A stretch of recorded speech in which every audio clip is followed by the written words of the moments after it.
오늘 밤 같이 보실 하나님 말씀 고린도전서 12장 12절부터 31절의 말씀인데 23절부터 31절까지 보시겠습니다. 고린도전서 12장 23절부터 마지막 31절까지 한 절씩 교독하시겠습니다. 우리가 몸에 덜 귀히 여기는 그것들을 더욱 귀한 것들로 입혀주며 우리의 아름답지 못한 지체는 더욱 아름다운 것을 얻느니라. 그런즉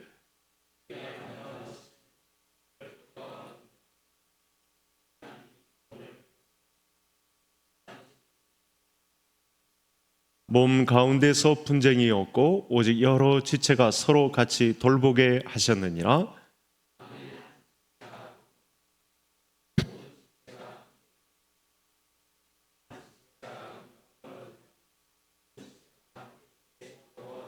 너희는 그리스도의 몸이요 지체의 각 부분이라.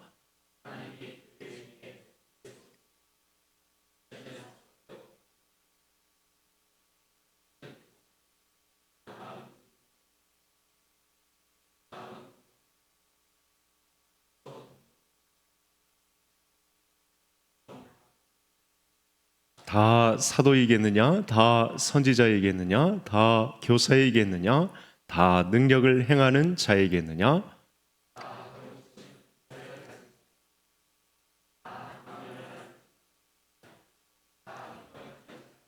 같이요. 너희는 더욱 큰 은사를 사모하라. 내가 또한 가장 좋은 길을 너희에게 보이리라. 아멘.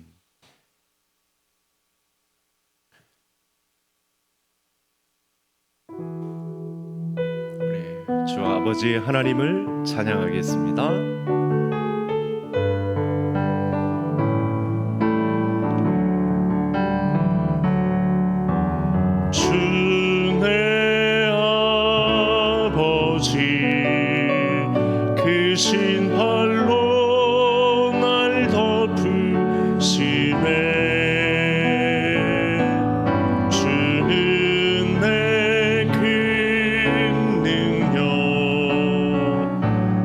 변함없이 우리를 일으키시네. 지금도 분명히 살아계셔서 저와 성도님들을 붙드시고 또 변화를 일으켜주시는 하나님을 신뢰하는 이 금요 기도회가 되기를 간절히 소원합니다. 오랜만에 성령 충만하고 말씀을 보시겠습니다. 오른손 들고 걸음을 걸을 때마다, 걸음을 걸을 때마다, 숨을 쉴 때마다, 아멘.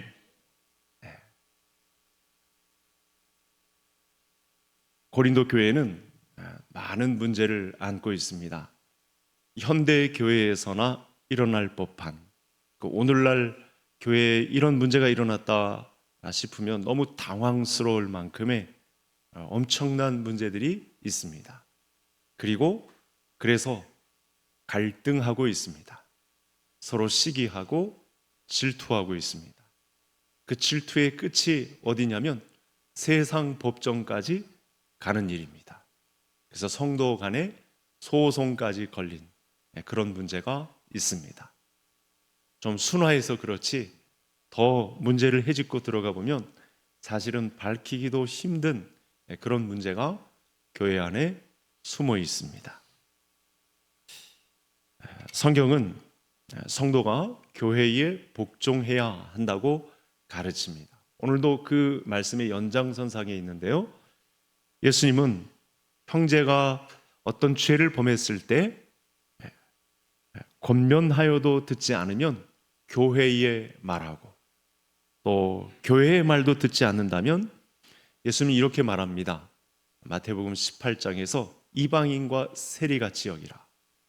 그냥 안중에도 두지 말라. 상대하지 말라. 이런 말씀을 하고 계십니다. 그리고 베드로는 성도들에게 이렇게 말합니다. 지난 주일에 서두에서 말씀드린 건데 장로들에게 순종하라. 교회의 권위와 질서의 그 가르침에 순종하라. 이렇게 말씀을 합니다. 그러니까 교회에 속하지 않았다라는 것은 그가 성도일 수가 없다라는 말씀과 동일합니다. 한 사람이 여러 가족에 속할 수 없듯이 그리스도인은 지역 교회의 한 사람으로서 멤버십을 갖습니다. 그 교회를 섬기는 한 사람이 여러 가족에 속할 수 없듯이 그 교회를 섬기는 교회의 치리에, 또 교회의 질서에 순복하고 복종해야 합니다. 왜냐하면 교회는 예수 그리스도를 머리로 두고 우리는 그분의 몸으로 작동하고 있기 때문에 교회는, 성도는 교회의 치리에, 그리고 권위에, 질서에 순복하고 복종해야 합니다. 이렇게 하는 것을 겸손하다 이렇게 말하기도 했습니다. 베드로 사도가 한 말입니다. 그래서 성도는 교회를 섬김으로써 그리스도를 섬기는 것이 되고, 또 교회에 복종함으로써 그리스도께 복종하는 효과를 낳습니다. 교회는 그런 곳입니다. 그런 커피숍에 예수 믿는 사람들이 모여 있다, 커피를 마신다. 그곳이 교회가 될 수 없는 이유가 있습니다. 그곳에는 복종할 권위가 존재하지 않죠. 여러 교회에 예수 믿는 사람들이 모여 있다고 해도 그것을 교회라고 할 수 없는 이유는 내가 그 모임에, 그 권위에 복종할 의무가 없기 때문에 그것을 교회라고 하지 않은 것이죠. 복종의 대상은 그리스도의 몸된 교회, 그곳입니다. 그 안에서 함께 섬기는 지체가 될 때 거기서 복종이 이루어집니다. 교회는 그리스도의 몸입니다. 이 세상 가운데 예수 그리스도의 권위를 잘 발휘하는 유일한 기관입니다. 우리가 교회에 대한 바른 인식을 세우지 못해서 교회의 권위가 실추되었다, 그러면 예수 그리스도의 권위가 실추된다, 이렇게 생각해야 합니다. 그래서 고린도 전서를 살펴보면서 교회의 권세를 회복하는 일, 이것이 얼마나 중요한 일인지를 우리가 말씀을 통해서 살펴볼 수 있습니다. 사도 바울은 멀리서 추락한 고린도 교회를 안타까운 마음으로 바라보면서 오늘날 현대 교회에서나 일어날 법한 너무 당황스러운 일이 교회에 너무 많이 쌓여서 벌어지는 현장에서 이 실추된 권위를 어떻게 하면 회복할 수 있을까? 지금 12장까지 그리고 고린도 후서까지 이 말씀을 계속하고 있습니다. 어쩌면 오늘날 현대교회의 상황을 맞닥뜨려 보면 오늘날은 이 고린도 전후서의 하나님 말씀이 얼마나 절실한지 모릅니다. 왜냐하면 교회 권위가 많이 실추되고 또 추락했기 때문에. 그래서 오늘 말씀에서 주는, 우리 모든 신자들에게 주는 강력한 하나님의 도전이 무엇인지를 우리가 잘 알고 기도하면 하나님께서 이 기도에 눈드시고 이 기도의 응답을 우리 모든 성도님들에게 허락해 주실 줄 믿습니다. 화면을 한번 보시겠습니다. 화면을 보시고 어떤 문제를 제일 처음에 또 다루고 있는지, 각 항목 장절마다 계속해서 이 실추된 권위를 회복하는 문제에 대해서 말씀을 주고 있는데, 오늘 본문 안에서는 어떤 말씀을 주고 우리에게 어떤 기도 제목을 주고 계신지 오늘 말씀을 통해서 살펴보겠습니다. 같이 말씀 12절 같이 읽겠습니다. 몸은 하나인데 많은 지체가 있고 몸의 지체가 많으나 한 몸인과 같이 그리스도도 그러하니라. 그러니까 이 말씀만 보면 고린도 교회의 상황이 어떤 상황인지 아마 성도님들께서 짐작이 가실 것입니다. 교회는 사분오열되어 있습니다. 그리스도께서 머리가 되시고 한 몸된 지체로 교회를 선물로 주셨는데, 고린도 교회는 이 영적 공식을 파괴하고 있었던 것이죠. 예수님이 십자가의 보혈과 부활의 능력을 가지고 우리 주님의 교회를 선물로 주셨는데, 이 교회를 말하자면 지식에 대한 탐닉이 강렬한 이 고린도 교회 그 바탕이 철학적 사고에서 시작한 그 영적인 이분법을 가지고 접근하는 영지주의자들을 중심으로 교회를 망치고 있는 그런 일들이 있었습니다. 다 자기가 서로 잘났다는 거죠. 다 각자가 자기의 영역에서 연구한 결과, 내가 이 철학적 사고에 성경 말씀을 빗대어 본 결과 결론은 이것이다. 그래서 나는 이렇게 행한다. 난 이것이 그리스도께서 내게 주신 자유를 행하는 것이다. 이렇게까지 말하는 사람들이 있었습니다. 바울 사도는 그래서 교회를 어떻게 설명하고 있냐면 사람의 신체로 설명을 하고 있습니다. 사람의 신체가 하나일지라도 지체는 많다. 지체는 많은데 한 신체로서 조화를 이루고 있다라는 이 사람의 신체를 교회에 대입하고 있습니다. 그래서 사도 바울이 바라볼 때 고린도 교회는 서로에 대해서 무관심합니다. 서로가 잘났다 여기고 있습니다. 그래서 너그러움, 이해, 관용, 배려 이런 부분에 있어서 얼마나 취약한지 모릅니다. 이러니까 서로 계층 간의 불편함도 있습니다. 우리가 막 새벽에 본 말씀 가운데는 부자 성도들이 가난한 성도들을 배려하지 못해서 이 공동 식사와 성만찬에 이어지는 이 현장에 저녁 늦게 온 성도들은 먹을 것이 없어서, 여러분 어디 모였는데 먹을 것을 특정한 계층의 사람들이 다 먹고 남은 것이 없다 그러면 얼마나 뿔딱지가 나겠습니까? 이런 일들이 있습니다. 이 계층 간에 얼마나 갈등이 심한지 모릅니다. 그러면서도 교회로서 유대인, 헬라인, 종, 자유인 모두가 다 한 성령으로 세례를 받아서 한 몸이 되었다는 것은 분명합니다. 이 교회가 또 좋은 것은 알아가지고 한 몸 된, 또 그 안에서 함께 세례를 받은, 또 복음으로 또 가르침을 받는 그런 교회가 되고는 있는데, 그 이면에는 가장 두드러지게는 계층 간에 이런 갈등을 양산하는 그런 이상한 교회를 연출하고 있었습니다. 그래서 사도 바울이 이렇게 설명하는 거죠. 간곡하게 몸의 비유를 통해서 예수 그리스도를 머리로 하여 우리가 한 신체 되었는데 지체는 다양하다. 이 말씀으로 성도들에게 간곡하게 교회를 설명하고 있습니다. 그래서 한 몸의 여러 지체, 이것을 강조하고 있습니다.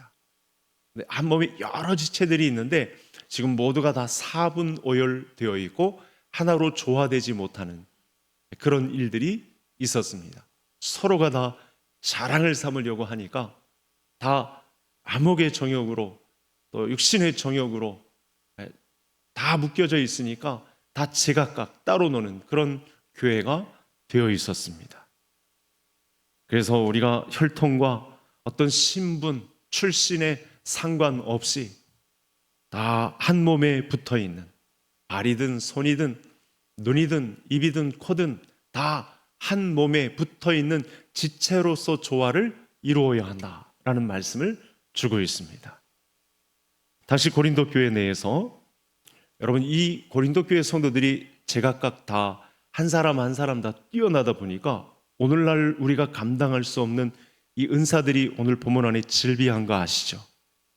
엄청난 은사들이 자리 잡고 있습니다. 우리가 이게 내게 맞을까 싶을 만한 엄청난 은사들이 앞서서 있습니다. 그래서 교회 내에서 방언, 예언, 이런 눈에 띄는 그런 은사를 받지 못해서 소외감을 느끼고 또 스스로를 무가치하게 여기는 그런 성도들도 있었다는 것을 볼 수 있습니다. 이렇게 이야기하죠. 우리가 눈이 없다면 어디서 우리가 보겠고, 우리가 귀가 없다면 우리가 어디서 들을 것이고 코가 없다면 어디서 냄새를 맡겠는가? 내가 그 모든 역할을 다 할 수 있는 것은 아니고 눈이 있기에 코가 있기에 귀가 있기에 발이 있기에 손이 있기에 그 역할에 따라서 우리가 그 혜택을 동시에 입는 것이다. 이런 말씀을 하고 있습니다. 그래서 교회 안에 존재하는 지체의 다양성은 저절로 만들어진 것이 아니죠. 벌써 하나님께서 자기 형상대로 창조할 때 하나님께서 그 권한을 가지시고 그렇게 교회를 만드신 것입니다.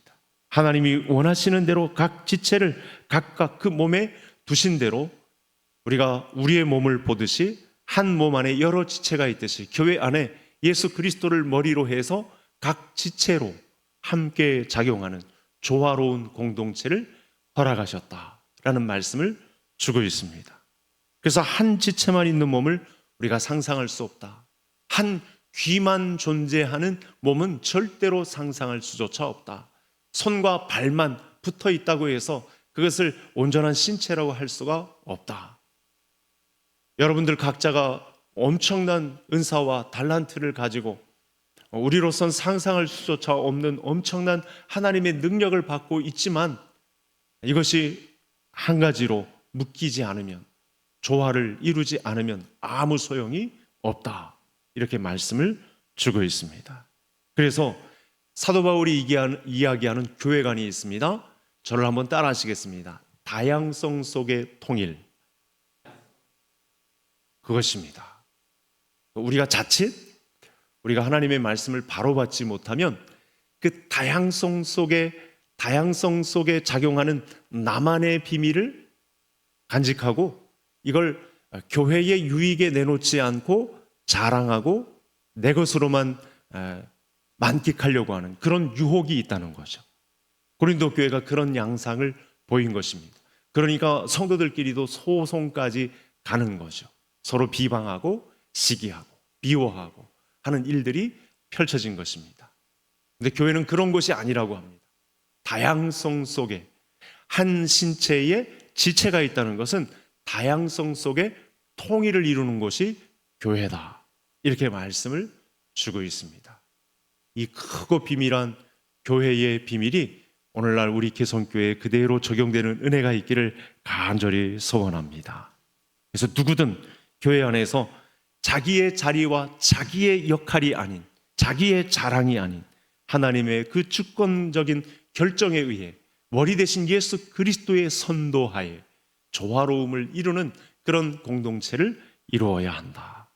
그래서 교회 안에 자리 잡고 있는 그런 이 다양성 속의 통일을 이루지 못해서 자리 잡고 있는 시기와 질투, 열등감 이런 것들은 다 치유되어야 한다. 이런 은혜가 혹시 있을지 모를, 우리 교회에도 혹시 자리 잡았을지 모를 시기와 질투와 열등감이 치유되는 놀라운 은혜가 오늘의 말씀을 받는 성도님들에게서 이루어지기를 주의 이름으로 축복합니다. 두 번째 말씀을 보시겠습니다. 오늘 말씀에서 어떤 내용을 이야기하고 있는지 우리 23절 다 같이 읽겠습니다. 우리가 몸에 덜 여기는 그것들을 더욱 귀한 것들로 입혀주며 우리의 아름답지 못한 지체는 더욱 아름다운 것을 얻느니라. 여러분, 건강하고 온전한 몸이 사명을 잘 감당하고 사역도 잘합니다. 그래서 내가 교회의 한 성도로서 참여했다면 끝까지 뛰어야 하고 마지막 날에 이 일을 완성하려면 어떻게 해야 되냐면 사도 바울이 두 번째로 주장하는 것이 있습니다. 약한 지체와 함께 가야 한다. 서로를 강한 자가 약한 자를 돌보는 공동체가 되어야 한다. 고린도 교회는 이 문제가 열악했습니다. 그래서 여기서 우리는 이 교회를 조성하신 예수님의 마음을 읽을 수 있어야 합니다. 우리가 오늘도 교회로, 지역교회로서 금요기도회에 하나님 앞에 나왔습니다. 그래서 교회는 이렇게 생각해야 됩니다. 교회는 약한 지체가 존중받는 곳이 되어야 한다. 아멘이십니까?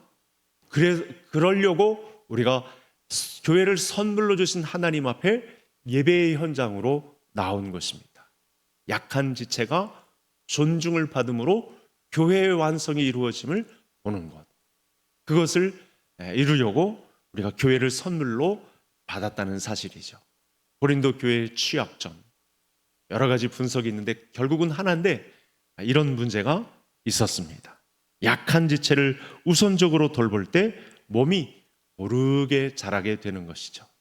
그 약한 지체의 도움도 사실은 우리가 보지 못해서 그렇지 작지 않습니다. 여러분, 우리 신체의 각 그 약한 부분들을 한번 살펴볼까요? 여러분, 폐, 간, 췌장, 위, 십이지장, 대장, 여러 장기들은 몸속 안에 약한 것들인데, 여러분 해집고 보면 금방 햇빛을 보거나 공기를 쏘이게 되면 이 장기들은 금방 손상되게 되어 있습니다. 가장 약한 것들이 우리 안에 얼마나 큰 이로움을 던져주는지 모르죠. 그렇죠? 췌장이 없다, 폐가 없다, 간이 없다, 그 기능을 제대로 못한다, 그러면 얼마나 속상하겠습니까? 그런데 우리 몸에 어쩌면 가장 약하다 여기는 것들이 우리 가장 안에 이 튼튼한 갈비뼈에 도움을 받아서 가장 깊은 곳에 우리 신체의 이 약한 부분을 도움받으면서 자리 잡고 있으면서 우리 신체에 가장 강력한 힘을 제공해 주는 그런 역할을 감당하고 있다는 것이죠. 그러면 교회로 볼 때 우리 교회 안에 약한 신자들이 있을 수 있습니다. 그 약한 신자들을 도울 때, 서로 돌보는 공동체가 될 때, 우리는 그 약한 자들을 돌보는 그 힘을 통해서, 그 말씀의 도전을 통해서 우리는 하나님으로부터 놀라운 은혜를 받을 수 있다는 사실을 말씀하고 있는 것이죠. 여러분, 이 말씀을 제가 과거에 어느 순간 깨달았을 때, 내 몸에서 이 신체 장기는 그렇고 겉으로 보이는 장기 중에 가장 약한 것이 어딜까? 제가 2번 정도 말씀을 드렸는데, 새끼발가락. 오늘 밤에 가셔서 씻고 주무실 때 새끼발가락을 잘 만져주시고 마사지를 잘 해주시기 바랍니다. 새끼발가락 잘 취급하지 못하면 어느 순간 넘어진다고 합니다. 균형을 잘 잡지 못한다고 합니다. 의사들이 아주 분명하게 이야기하고 있는 내용입니다. 여러분, 세상에서는 이런 말을 도대체 가르쳐 주지를 않습니다. 분명하게 이야기하고 있죠. 몸에 덜 귀히 여기는 그것들을 더욱 귀한 것들로 입혀주며, 아름답지 못한 지체는 더욱 아름다운 것을 얻느니라. 교회는 그런 것이라고 합니다. 약한 지체들이 강한 지체들의 도움을 힘입으며 서로 도와주는, 그럼 그 약한 지체는 사람이 볼 때 약하지 하나님 입장에서는 이 교회 공동체에 강력한 힘을 끼쳐주고 있는 존재라고 합니다. 하나님의 가족 입장에서는 그 약하디 약한 간이, 약하디 약한 십이지장이, 약하디 약한 새끼발가락이 우리 몸을 지탱해주고 우리 몸을 강력하게 건강하게 해주는 제 역할을 거기서 그 약하다라고 하는 그 부분에서 이런 신체의 이로움을 던져주고 교회의 이로움을 던져준다고 합니다. 세상은 강하고 아름다운 것을 드러내고 약한 것들은 소외시킵니다. 깎아내고 제외시켜버립니다. 그러나 교회는 세상의 가치관을 따르지 않는 곳이죠. 소외된 자, 연약한 성도들에게 관심을 기울이고 눈빛 한 번 더 주고 과감하게 인사를 나누어 주고, 새신자가 오면 아유 오셨냐고, 말 걸어보고 싶었다고, 잘 오셨다고. 그런데 그렇게 하지 않고 내가 앉는 본당의 어느 의자에 누가 앉았다고 내 자리라고 비키라고, 식당에 내 자리가 있는데 왜 내 자리에 앉냐고 막 면박 주고 이러면 될까요? 절대 안 되겠죠. 교회는 그런 것이 아니라고 합니다. 교회는 나 혼자 세울 수 없습니다. 교회는 함께 세워가야 합니다. 먼저 말씀을 받고 이 말씀에 의해서 강력한 신자가 된 자는 반드시 약한 자를 돌보아 줄 아는 교회가 되어야 한다고 합니다. 몸에 손만 있을 수 없습니다.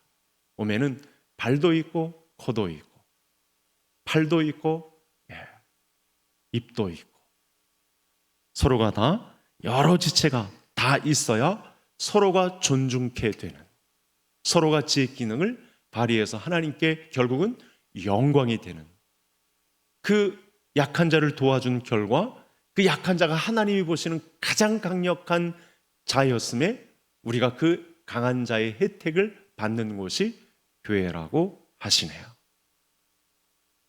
따라서 우리 서로가 이런 비밀을 안고 계신 교회를 주신 예수님 앞에 더 낮아져서 더 약한 지체들을 돌아보고 함께 세워가는 그런 믿음의 공동체를 이루어가는 이 밤의 성도님들이 되실 수 있기를 간절히 소원합니다. 마지막 화면을 한번 보시고 같이 읽겠습니다. 너희는 더욱 큰 은사를 사모하라. 내가 또한 가장 좋은 길을 너희에게 보이리라. 아멘. 하나님은 교회 안에 다양한 은사, 사역, 직분을 세우셨습니다. 그래서 모든 사람이 다 같은 은사를 받은 것이 아니죠. 모두 질서대로 그리스도를 위하여, 머리 대신 그리스도를 위하여 각 지체의 역할, 사역, 은사들을 다 감당합니다. 분명한 것은 여러 신자들에게 여러 기능들이 다양하게 분배되었다는 것입니다. 앞서서 말씀드린 대로 이 다양성 속에 통일을 이루며 교회를 이루고 있습니다. 그래서 본문에서 주목할 점이 있습니다. 고린도 교인들이 가장 자랑하고 신령하게 여겼던 방언. 여러분, 이 부분이 본문의 배열을 잘 보시면 가장 마지막에 배치되어 있습니다. 이건 뭘 뜻하달까요? 말을 중요시하는 이 지혜에 대한 탐닉의 이 수사학을 가장 최고 위에 놓았던, 그래서 이 최고의 수사를 이 신령한 것들로 나타내는 방언의 역할을 가장 마지막에 배치했습니다. 그러니까 사도 바울 입장에서는 저들의 영적 교만을 꼬집는 거죠. 끌어내리는 거죠. 각기 다른 은사를 받은 신자들이 교회 안에서는 서로 협력해야 된다라는 말씀을 주고 있는 것입니다. 여러분, 지위를 부여받은 것이 아니라 교회의 유익을 위해서 섬기는 역할을 부여받은 것, 이것이 교회다 말씀을 주고 있습니다. 어리석게도 고린도 교회 성도들이 이 초대교회여서 그런지 하나님께서 부흥을 막 허락해 주시고 신령한 은사들을 막 부어주심에도 불구하고 이 은사를 자기에게 유용한 것으로, 자기에게 쓸만한 것으로, 하나님께 영광이 되게 하지 않고 자기를 자랑하기 위해서, 드러내기 위해서 그렇게 나타낸 결과 자꾸만 지위를 부여받고자 하는, 뭔가 권위를 자기에게 돌리고자 하는 이런 움직임들이 있었습니다. 그러나 하나님께서는 교회의 필요에 의해서 저마다 가장 적절한 은사들을 허락해 주신 건데, 그렇게 각자의 유익을 위해서 주신 것이 아닌데 사람들은 이것을 변하여 자기의 유익을 삼고자 했던 것입니다. 그래서 우리가 다 같은 은사를 구하거나 또 은사의 경중을 따지는 것, 이것은 교회에 유익이 없습니다. 하나님께서 내게 주신 작은 것이라 할지라도, 내게 주신 유일한 하나의 작은 사역, 직분, 은사라 할지라도 그것을 귀히 여기면 하나님의 귀히 여기심이 우리에게 따라온다고 합니다. 이 귀중한 은사가 사모하는 자에게 주어진다는데, 더 우리가 말씀 속에서 발견한 더 큰 은사를 부어주신다고 하는데 사모하지 않는다거나 기도하지 않는다면 이건 더 심각한 문제가 발생할 수 있습니다. 그래서 우리는 더욱 큰 은사를 사모하며 기도하는 자리에 있어야 합니다. 이것이 오늘 마지막 사도 바울이 우리에게 가르쳐주는 영적인 비밀입니다. 너희는 더욱 큰 은사를 사모하라. 내가 또한 가장 좋은 길을 너희에게 보이리라. 사도 바울은 이 비밀을 간직한 채 고린도 교회에 편지를 쓰고 있습니다. 더욱 큰 은사를 맡은 비밀을 가지고 고린도 교회 성도들을 가르쳐주고 있습니다. 또 다른 은사를 받기 위해서 기도하라는 말씀으로도 해석할 수 있겠는데요. 은사와 직분을 소개한 끝에 가장 좋은 길을 보이리라 라고 한 것은 가장 좋은 은사를 소개하겠다라고 말씀한 것이죠. 그러면 12장이 끝나고 13장에 가장 좋은 것 무엇이 기다리고 있죠? 사랑이 기다리고 있습니다. 아무리 탁월한 은사라 할지라도 여러분, 사랑이 뒷받침되지 않는, 사랑이라는 기초 위에 세워지지 않으면 아무것도 아니다. 우리가 이미 알고 있잖아요. 교회의 사람에게서 발휘되는 사랑은 여러 은사 중에 하나라기보다는 모든 은사를 은사답게 만드는 절대적인 통로가, 축복의 통로가 되고 유일한 방법이 되는 것이죠. 아무리 뛰어난 은사라고 할지라도 우리는 야, 이런 은사가 어떻게 있을 수 있나 라고 반문하며 질문을 살펴보겠지만, 이 모든 은사를 다 통틀어서 여러분, 모든 은사를 은사답게 만드는 이 사랑을 우리가 받들지 않으면 아무 유익이 없다고 합니다. 결국 하나님이 주신 다양한 은사로 그리스도의 몸을 건강하게 세우되 그 모든 것은 오직 사랑으로 행해야 된다라는 말씀이 기다리고 있습니다. 따라서 저와 성도님들이 기도를 하되 지금 하나님께서 근본적으로 주신 내 은사, 직임, 사역 위에 더 큰 은사를 사모하고 기도하라 하신 이 말씀 앞에 하나님이 부어주시는 사랑의 은사를 가지고 주님의 교회에 이 질서와 권위 아래 복종하는 우리 모든 성도님들이 되실 수 있기를 바랍니다. 교회는 다양한 은사를 가진 사람들을 지체로 부르셔서 한 몸을 이루게 하신 곳이네요. 우리가 신앙 고백의 공동체인 것은 알았지만 이렇게 구체적으로 교회를 능력 있는 교회로 말씀하시는 부분은 고린도 전서를 통해서 확실하게 받을 수 있습니다. 머리는 그리스도입니다. 우리는 그 머리에 참여한 각 지체들이 되겠습니다. 그 비밀은 오늘 말씀을 살펴보니까 아직 다 밝혀지지도 않은 무궁무진한 하나님의 놀라운 크고 비밀하고 신령한 비밀이 간직된 채 우리에게 나눠줄 은사와 사역과 직임이 숨어있는 그런 비밀이라 할 수 있겠습니다.